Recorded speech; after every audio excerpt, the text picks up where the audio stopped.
So hi, on the Noise Podcast. I'm Shane. I'm Glory. And we're here with... And I'm Cody from Hinder. And there's some questions to say about the upcoming album, Back to Life. So congrats on that, by the way. How do you feel about the response to the announcement so far? So far, it's been great. People have been coming out to the shows and singing along to the songs, so that's always a good sign. Hell yeah. Damn straight. The fucking album rips. I've been jamming the first single on Octane. It's fucking awesome. I'm so stoked. Damn straight. Thanks, man. Hell yeah. Hell yeah. So is there any meaning behind the album title or cover art? Yeah, so I guess we'll start with the cover art. We've been catching a lot of shit for like the AI elements in it. It's something that I designed. So, I mean, obviously I'm offended. No, I'm just kidding. Naturally. Right. No, but the whole AI thing, it's just kind of like it's the AI monster that's kind of gobbling up, the city or civilization or the world or however you want to see it. So that's kind of the meaning behind that. Nothing too deep or crazy there, but as far as the album title, obviously our newest single, Bring Me Back to Life, was kind of an important song for us. We had kind of decided that we were done releasing music. We were done writing and recording new songs for Hinder. And then, one day we got together and we wrote Bring Me Back to Life. And, we were sitting in there trying to figure out, or sitting in this room actually trying to figure out, what we were going to write about. And we just couldn't come up with anything, we were like, we don't really have anything left to say. And Marshall kind of blurted that out. He's like, dude, why don't we just write a song about that? And then he came up with a line, and I've got nothing left to say that I really want to put in a song. And, that's that whole idea just really resonated with us in the moment. And so we wrote the song, and we're just really, really proud of it. You know what I mean? So, that was that song. And that was the moment that kind of kick-started the album cycle and made us remember that we actually know how to do this. So, that was the jumping off point. That is wonderful. Yeah, that's fitting. I'm curious, you mentioned you guys kind of decided you guys were going to stop writing for Hinder, but then you said you guys were in a room trying to figure out what you were going to write about. So I'm curious how the transition went from we're not going to write anymore to we're sitting in a room trying to figure out what we're going to put pen to paper. Yeah. So Marshall and I, we write together and record together. We've had a production company together for probably the last,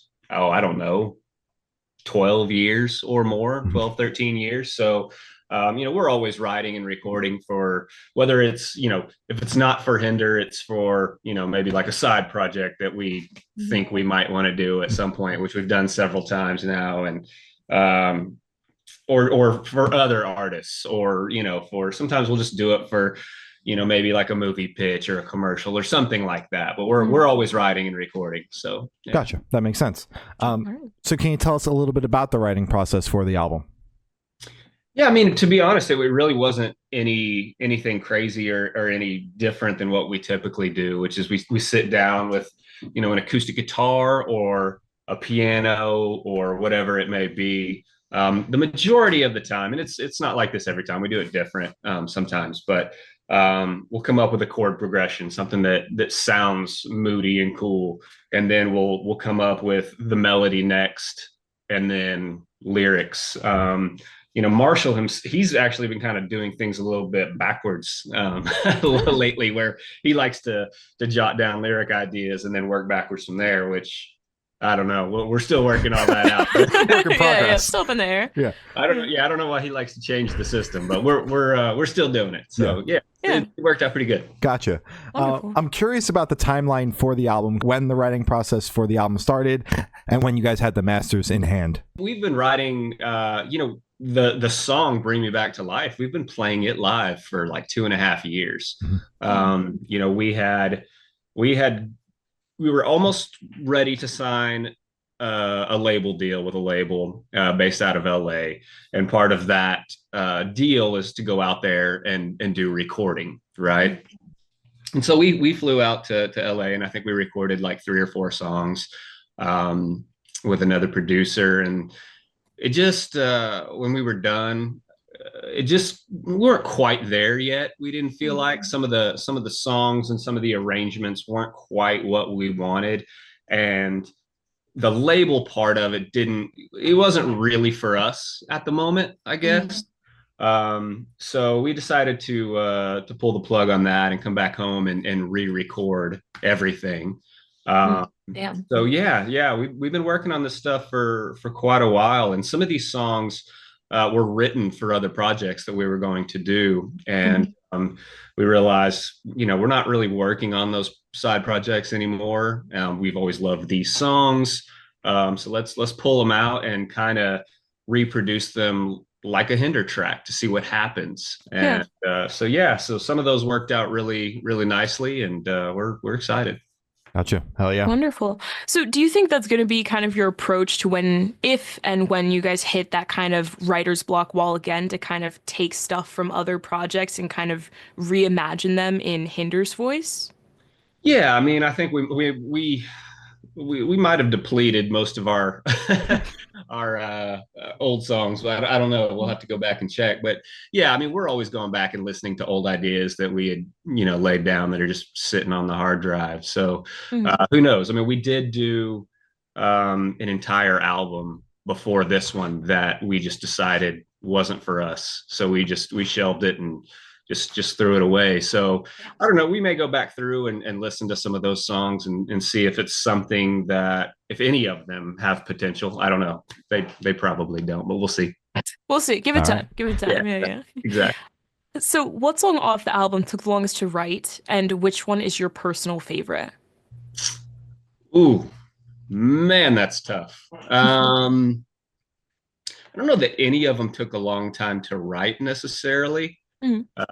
There's a song on the album called "Reminiscing You" that I think we've probably produced 10 different ways Damn. trying to get it right. Mhm. Uh, um, but once we kind of did it like how a Hinder track should be done, it Yeah. all kind of made sense. You know what I mean? And it really took the song to a different level. Mhm. And that's one of my favorites on the album. But to be honest, I mean, there's so many songs on this thing that I'm super proud of. I just think that it's one of our strongest albums that we've ever done from front to back. Yeah. And I know everybody says that whenever they release a new album, but we've been doing this long enough to know that I think we have something really really good here, and I think that we're excited for people to hear it to see if they feel the same way. Yeah, Damn straight. it is the cliche thing to say, but at the same time, it's like if you don't feel like what you're putting out in the Mhm. moment is the best thing, then really, why are you putting it out? Yeah, Exactly. Yeah. that's exactly Constantly right. evolving. Yeah. And Mhm. and that's why we have an entire album that was mixed and mastered sitting on a hard drive. Yeah, exactly. There you go. Yep. Yeah. So how'd the track list for the album come about? Did you guys write the opener be the opener, closer be a closer, shuffle around and see what fits? What was that process like? Honestly, I just kind of sat down in the studio by myself one day and started kind of just listening through and I like to try to, I don't know, make it a roller coaster, right? You don't want to Mhm. put too many like up tempo songs together, or too many ballads together. Um, so you want to kind of make it a range of emotions that kind of just goes up and down. So I made the track listing and sent it around to the rest of the guys, and they were like, I mean, this feels great to me. So I mean, it was a pretty simple process, to be honest. Pretty Gotcha. straightforward. Hell Yeah, yeah. yeah, And would you be able to tell us where your headspace is at while you're creating the record? all over the place, Mhm. and with two of us as like the main writers, it's we were in different places, to be Mhm. honest. Marshall had just come out of a long relationship of like 15 years, Yeah. and so and starting a new one that he thought Mhm. was going to be a thing, and that relationship was already kind of having some struggles. So I mean, there was a lot of emotions coming from him, from these strained relationships. So a lot of the newer material that we were writing at that moment was kind of based around that. Mhm. And it's kind of interesting to sit in a room with somebody who's going through something like that, and then you trying to add to it without stepping on toes, right? Yeah. But like I said, we've been doing this together for so long that it really wasn't a problem. Maybe a few times here and there were some moments, but other than that, it was pretty smooth. So, It's good. it's always interesting to just kind of watch what somebody else is going through and then try to add to it. Yeah, makes sense. 100%. Yeah. So how do you recommend your fans to listen to this album for the first time? Should you in the car with friends, in the dark with headphones on? Is workout album, party album? What do you personally recommend? Headphones all the way. Yeah. I think you got to sit down and listen to the lyrical content. Some of it is it's pretty personal, So um, I think that it would be nice to think that that people would sit down and really try to take it all in and listen to the little nuances in not only the lyrics, but the melodies and the production. The production is pretty in depth. We took a lot of elements from different genres and styles, I guess, to make this album. So it makes for a pretty interesting listen. Absolutely. Wonderful. And while thinking about those genres and styles that you guys kind of, I guess, echoed in this record, were there any particular influences that you grabbed from bands or artists that you guys were listening to at the time, or was it just kind of from the brain? I'm sure we did. We always do. Mhm. We'll think of like I think there was one we were talking about The Weeknd, Hell yeah. artist, and so we pulled some like just I mean not like didn't like steal any ideas or No, anything, no. like an inspiration of how to approach the track. So Mhm. yeah, I mean we're always kind of doing that. If there's a song that feels like, oh man, this thing kind of reminds me of this band, we'll go and kind of listen to some things that they've done in the past and maybe kind of draw up some creative ideas from it. Oh yeah. Absolutely. And Makes sense. if you can remember, how did you listen to the masters when you got them the first time? Well, I did them. So Okay. right here, I'm sitting in front of this computer. Yeah. Oh yeah. So how did you know when they were done? How do you know when to stop? Because it is you're so close to it. I think when you get tired of doing it, Yeah. but Fatigue. Yeah. I mean, there is you can overdo it. You know what I Mhm. mean? You can sit there and I'm sure I could pull it up right now and go, I would change that, Yeah. or I would do this over here. Yeah. But anytime you go and you make little changes, I mean, you can tweak these things to death. Yes. And at the end, it's really not going to make any difference, as long as it sounds great and, the feeling of the song, the idea of the song comes across to the listener. That's really all that matters. Yeah, I'm Absolutely. straight. I agree. So this one should be super, super quick off the top of your head. I want you to describe this album for new listeners in 3 words. No more, no less. Our best yet. Oh, damn. All right. All right, we'll take it. Locked in. um, I don't know, you put me on the spot. I had to say something. I don't know if that's And you did it. You delivered, dog. Yeah. nice and quick. So in that same train of thought, is there a certain feeling or emotion you want listeners to have while going through the album? I hope that people can relate to it, and I hope that it changes some things and can make people happy in the moment while they're listening to it. And sometimes, that takes being sad to do. Some people, if they've been through certain things, listening to an emotional, to emotional music can be healing and can really help. So, that's really all that we can hope for. I love that. Great. All right. And are you able to touch on any particularly challenging or standout moments during the creation of the album, positive or negative?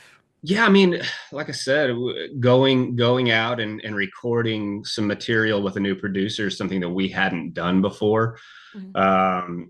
So going and doing that, and then having to go through the process of changing plans and letting people down, that's always difficult. So I would say that was probably the most challenging thing. Yeah. But I mean, other than that, it was actually pretty smooth and fun to do. It had been a while since we were super inspired and really into what we were creating. Hmm. So this time it was like I said, we're really proud of the album, you know, so Yeah. it was fun to make. We felt like we were really accomplishing something. So That's so wonderful. That's That's good to incredible to hear. hear. Hell yeah. Mhm. So for this question, I want you to picture you're on tour, you're at a gas station for a rest stop. What is your snack of choice? I'm gonna say this is so stupid, but string cheese and there's this company that makes these like little they're like protein cinnamon rolls I just recently found Ooh, that I'm really shit. into. And Okay. I don't need to be eating that shit, but they're delicious. So I can't remember the company, but that's my snack. I know that's lame, but No, no, it's we're in protein, a so like truck it stop, doesn't right? count, Right. Yeah. right? If it has enough protein, it basically, just removes all the calories. That's my Yeah. logic, at least. Yeah. I like that. I like Hmm. it. All right, All come right. on. And on the topic of food, if the band was a dish, what dish would the band be and why? That's a really tough question. Thank you. Um, I'm gonna say we're a cheese pizza, you Okay. know? We're nothing flashy, Hmm. but we're fun to sit down and be around, you know? Like we're easy going and fun. And that's how I feel about pizza, especially cheese pizza. Yeah, That may be Hinder. the dumbest Cheese answer pizza. you've ever gotten, but that's my answer. No, It's beautiful. you really sold the pizza answer because most of the time people give it to like you can put anything on it, but you sold the basic cheese pizza answer very well. Thank you. I appreciate Yeah, it. you're welcome. And for the last couple questions, go shift completely away from music and go straight to death row. Boom. So if you're on death row, what would your last meal be with a drink? Hello, cat. Oh, this is Schmitty Kitty. Schmitty kitty. Hell yeah. Um, so death row. I'm on death row. I get one meal Hmm. And a drink. and a drink. Well, the drink, that part's easy. I'm going with an old fashioned. Oh Okay, yeah. solid. Hell yeah. The food part, man, that's a little challenging, you know. I think, I've been a vegetarian for like 10 years, but before that I was like massive carnivore. Hmm. So, um, so I think if I'm gonna die, I'm going with some chicken wings. Going You know, that backwards. right now that would destroy my stomach. Oh I would yeah. be sick for days. But if I'm Yeah. gonna die anyway, then let's do What the it. hell? What flavor chicken wings though? Are we doing like a buffalo? Or are we doing like a dry rub? You can't just say chicken wings. I mean, I'm doing whatever it is that BJ's serves. Okay. You know the restaurant, the chain restaurant BJ's. I've Mhm. BJ's. heard of it. I've never had their chicken wings though. So I was like the dude back in the day that like that's all I ate when we were on tour. I'd bounce around from restaurant to restaurant and I would eat chicken wings, just trying to Yeah. find the best chicken wings. Yeah. And those are still my favorite wings on the planet. Yeah. BJ's. Okay. Yeah. Yeah. I mean, like I said, Goddamn. it's been like over 10 years now, but yeah. Mhm. Hmm. Damn straight. Wonderful. Oh, Yeah. and if you could live in one fictional world for a week, where would you live? Wherever they live in Avatar, that place looks incredible. Pandora. Hell yeah. Pandora, that's it. Yup. Yeah, that's it. Hmm. Hell yeah. That's so dope. And I've done asked the last question. Every single person that we've spoken to have said that is the most important question. What is your favorite color? Green. Specific shade of green. I like a lot of different shades of green, to be honest with you. But I'm gonna say lime green. Ooh, Hell bold, yeah. bright. Hell yeah. Yeah, yeah. I like it. As you can see, I'm bold and bright. Yeah. I'm Damn bubbly. straight. Bubbly even. Yeah. Right? Yeah, some would say bubbly. Yeah. Whimsical, maybe. So as I said, that's all the questions you have today. Is there anything that you would like to plug? No, I mean, I always like to just take a minute to tell everybody thanks for all the support over the years. We've been doing this for a really, really long time now, and we've got a really great fan base that's stuck beside us through a lot of bullshit. So the fact that we're still here doing this 20 years later is a big deal. So just a huge thanks to everybody, and check out the new song "Bring Me Back to Life" and the new album "Back to Life." Hell yeah. Hell yeah. All right. That's Well, it. thank you for sounding. This has been Cody from Hinder, and we have been the Good Noise Podcast.